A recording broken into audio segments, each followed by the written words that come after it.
everyone, welcome back to my YouTube channel, and today I'm going to be predicting the Premier League season from 10th place all the way to 1st place. You know how all these advertisements like Sky and BT always lie and say, sit back and watch fellas, because this is going to be the most unpredictable Premier League season of all time. I would say I had a long time thinking about this, but I really didn't. I thought this prediction was quite easy, the Premier League, the way it's going these days, because we have the top 2, the top 4, the top 10, and I am so confident that I'm even willing to do a forfeit if I get any predictions wrong. Remember guys, to like, comment, and hit that big subscribe button right there if you enjoy the content, and tell me your own personalized list of who's going to finish 10th all the way to 1st, because I'm actually curious, because I think everyone's have a different opinion on who's going to finish where. So who I think will finish 10th place, it has to be Burnley. This team is battle tested, it has been in the Premier League for 3 to 4 years, and managers like Sean Dyche, Tony Pulis, Sam Allardyce, you don't bet against, and Burnley had this in Sean Dyche. Like, Sean Dyche is one of those managers, yeah, where teams will literally be stressing like,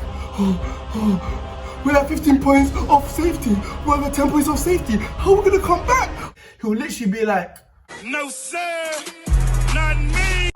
But managers like Sean Dyche, man, they know the Premier League like the back of their hand, man. They know what it takes to get to safety. So I feel like they'll never be near the relegation zone. Although their style of play is not appealing to watch, man, long balls, barging people, using their elbows, using their physicality to outmaneuver players who are smaller than them and all that. Like, I know that's not great to watch, but we can't deny this way of football is effective. But literally, Burnley make themselves so hard to beat with a great defense of me and Tajaworski, with an excellent goalkeeper, Pope, who literally finished 2nd in the clean sheet race. This shows that their defense is solid and they're not going to concede a lot of goals. However, they do have enough going forward because we saw Chris Wood get to 14 goals last season. So who will finish 9th? I think it will be Everton. They have a top manager in Ancelotti who has won wherever he went. Teams like Milan, teams like Real Madrid, teams like PSG. And although obviously Everton aren't as good as those sides, they do have an experienced manager who knows what it takes to win games. And Everton, although their players haven't been performing at a top level, they still have a lot of young talent. We see it with Richarlison, who on his day is one of the best players in the Premier League. They still have Moise Kean, they still have Michael Keane at centre-back, they even have Calvert-Lewin, which they can bring off the bench. They have a lot of talent in this team, and all it will take is for a very good manager to gel these pieces together. However, there should be scares because Ancelotti is used to working with world-class ready-made players. I don't know his track record when it comes to developing young players, which Everton do have. But the key for Everton this season, it has to be Goodison Park. They have to make it a fortress again. Teams literally used to be scared of going to that stadium. So if they can get the crowd rocking, if there is going to be a crowd this season, but if they're going to be able to do that, I think they're going to be able to do really well this season. So for 8th place, they have to be Wolves. I don't have much to say about them, to be honest, man. They're a very good side, 2 to 3 years in this league, with very good players like Neves, Jimenez. Like, they got enough firepower to score the goals, and they have a very good defense as well. And they've proven consistently, man, that they can play their style of football and survive in the Premier League. I remember Vincent Kompany literally saying 2 or 3 years ago, Wolves are the best promoted side he's played against when they came into the league, and they're only getting better. But I just feel like it's going to be a stretch breaking into this top 7, because this top 7, man, this top 7 looks very good, man. So for 7th place, I think it might be very surprising for a lot of people, but I'm going to say Tottenham Hotspur.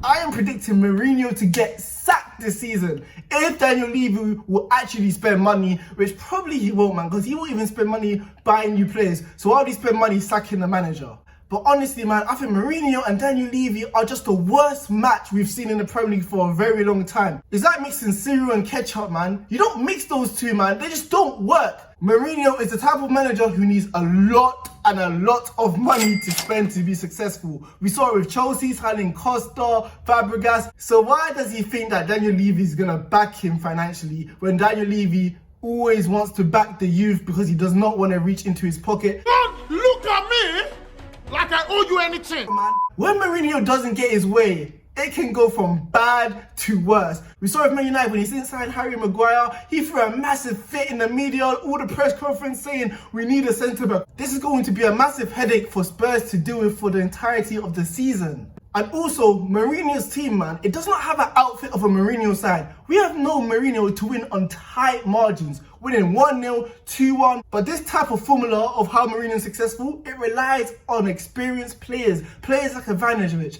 players like Terry, players like Matic, experienced players who know how to see results out. Aurier can't be trusted. Sanchez is too clumsy. Dyer, we saw Dyer get ripped by Pogba. And besides the fact of Mourinho, we have questions around Harry Kane. He's always injured, man. He always has one big injury per year. How are Tottenham going to cope with the miss of Vertonghen, one of their leaders?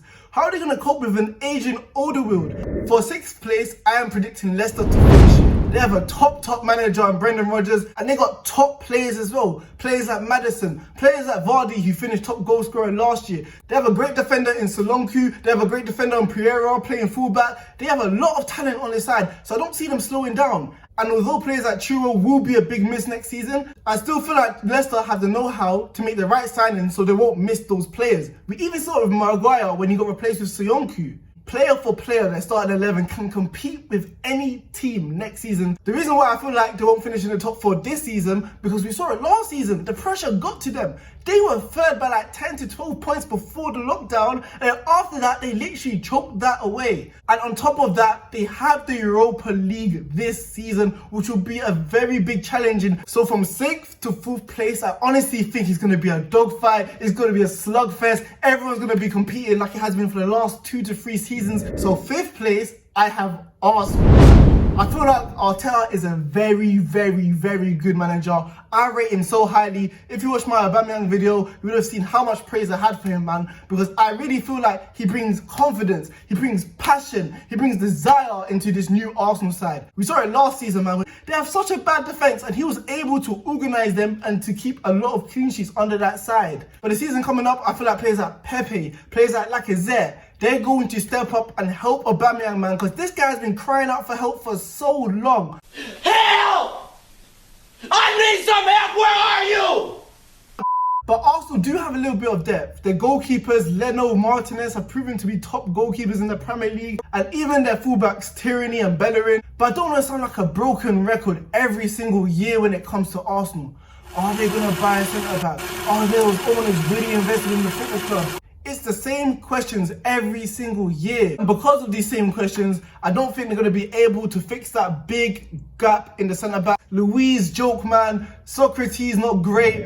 So 4th place, I am going to go with Man United. But I think they're only going to be able, just on the last day, to qualify for the Champions League position. Man United's biggest problem is depth, man. They do not have the depth to compete for the Premier League next season. The front three, everyone raves about them, but as soon as you take one of them out, players like Greenwood or Rashford, take one of them out, you have Daniel James on the bench. That ain't good enough, man. We even saw it with Ole Gunnar Solskjaer in the semi-finals against Sevilla. He literally looked at his bench, was like, his bench is absolutely horrendous. Need players like Sancho, who'll be an excellent signing, but they need to start spending money to thicken that squad. If you want to see true depth, look at Man City, man. They're so deep, their squad. They can literally replace someone like Kevin De Bruyne with Foden. They can replace Bernardo Silva with Mahrez. And just like Arsenal, not to the same extent, because I am aware that they conceded the second least goals that season, but the hair has been questionable. Is Henderson going to take his place? Players like Maguire has literally been spun like a Beyblade. Do they need a fast centre-back to complement Maguire, to be able to pick up the fast strikers that have to compete against him week in, week out? And another reason, I can't lie, I'm going to be the one to say it, but I just don't believe in Ole Gunnar Solskjaer. Like, I just don't think he's a great manager. I don't think he's tactically smart enough to be able to finish second, first in the Premier League next season. We saw him get outsmarted by Lampard in the FA Cup semi-finals. I don't think most people have been noticing, but the Sarri effect has literally happened on Man United.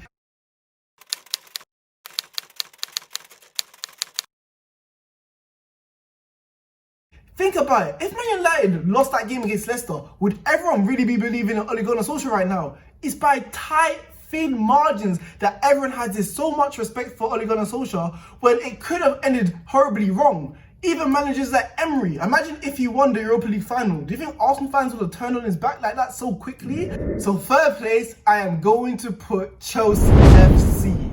And I just want to take a minute to pause and a level of appreciation for Frank Lampard. With a transfer ban, losing their Chelsea legend, he's been able to literally drag Chelsea to 4th place again, trusting the youth, players like Mount, players like Reece James, players like Abraham, and I think it deserves a round of applause, man.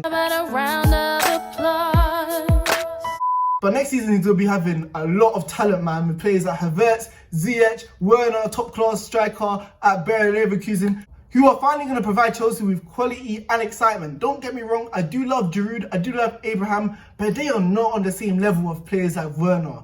But with that exact same point, I don't think Chelsea are going to be right there to compete with the likes of Liverpool and Man City next season. Imagine if you're in a kitchen having all these flavours, all this seasoning, all this meat, man. It's going to take a while for you to get all these overpowering flavours correct and make a very nice meal. This is the task Frank Lampard is left with next season, but Chelsea's defence is so bad. Players like Rudiger, players like Christensen, like they're not top class centre backs Chelsea should be looking to have. I know they're going to have a player like Thiago Silva who's going to have bags of experience to bring to that side, but I just don't feel like he's going to be great at Chelsea, man. I just feel like the Premier League ain't no retirement home, man. It ain't no retirement home. His hands are going to be so full with the likes of pacey, quick runners coming against him every single week.